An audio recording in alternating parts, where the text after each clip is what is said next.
What is up, everybody? What is happening? What is going on? We are back with another little unboxing of some spikes and initial thoughts slash kind of a review. If you watched last video, you saw that I unboxed the first two pairs of spikes that I got for this season. The ones with the air bubble, that would be the Max Fly, and then the Victory. Those are Nike's super spikes, the spikes that other brands, we'll say, other teams are trying to copy.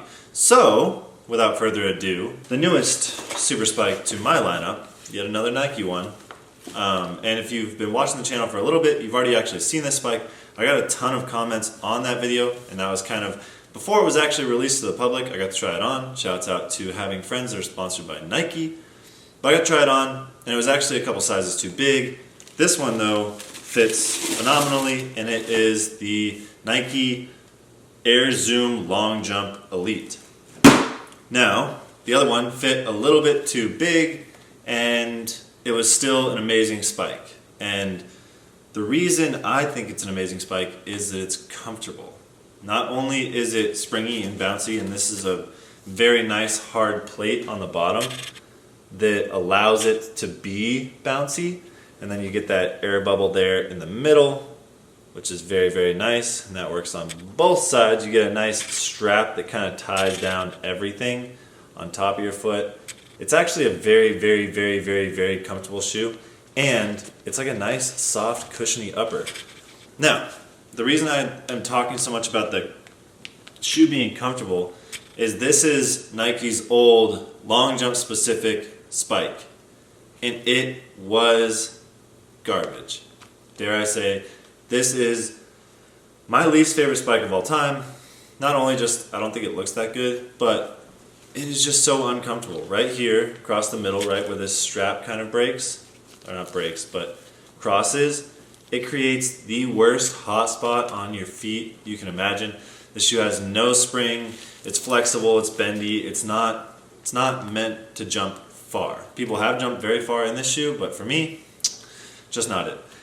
Now, to say that this is going to be my favorite long jump spike is yet to be. I have not actually jumped in, I've just played around in it, and I hope to jump in it later this season if the knee allows me to. And I actually just noticed this. I don't know if it's the way on other spikes, but the air bubble, I don't know if you'll be even able to see that. That front spike right there, the reason that it's darker is that you can actually see through the shoe right there, and the plate is actually visible through that little hole. It's kind of crazy. Like, you can see, if you look really closely on the inside, you can see where the screw hole is that actually holds that spike. That's kind of interesting. I've never actually seen that. That's kind of cool. Anyways, so these spikes, a little bit less fragile than the other ones. I talked about that in the last video. The bubble can still pop, but it does have like this plastic kind of liner around the outside that kind of stops it from being completely exposed to the elements. But the reason I was talking about the comfortability of this is that old spike is not very comfortable, and I've tried everything, and I will use these for pole vault most likely too. So this is Nike's relatively new pole vault spike, and I jumped in this a little bit. I even considered long jumping in this a little bit because it's actually pretty comfortable. I did not have any complaints about this pole vault spike, but do I think I need a pole vault specific spike? No. So I always pole vault and long jump in the old triple jump spikes. Now these, when I first got these were revolutionary to me.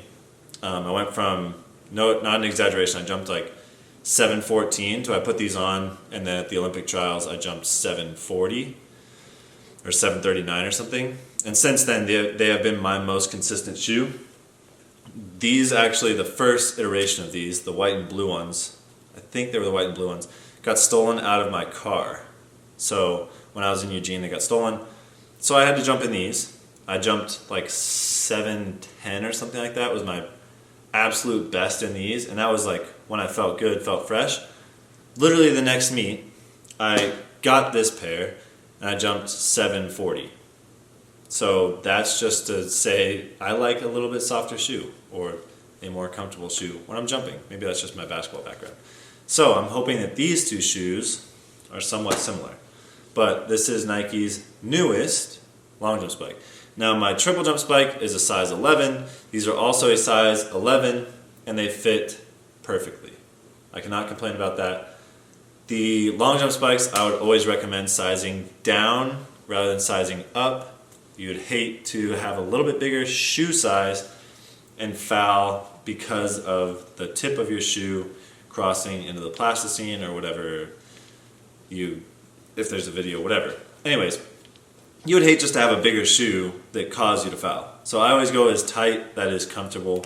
That way I risk, there is no risk. I know that I'm going to be good on takeoffs when I wear a spike. So these are size 11. I look forward to making a review of these because I already know how comfortable they are. Shouts out to Cole Walsh for allowing me to use them.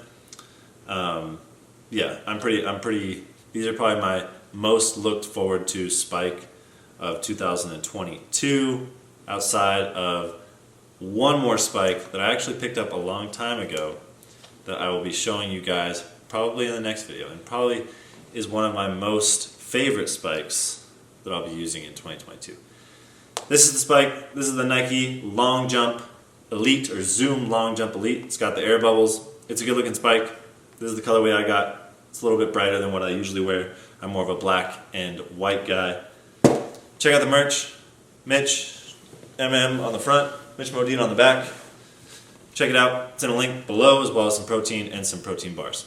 That all helps me out. I get a little kickback. Remember, be nice people, don't hurt yourself, don't hurt others, slow down, don't dance so fast, and consider hitting that like button and or the subscribe button, whatever tickles your fancy.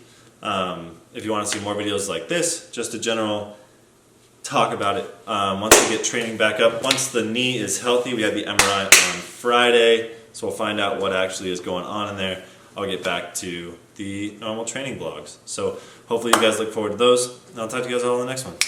Okay, bye.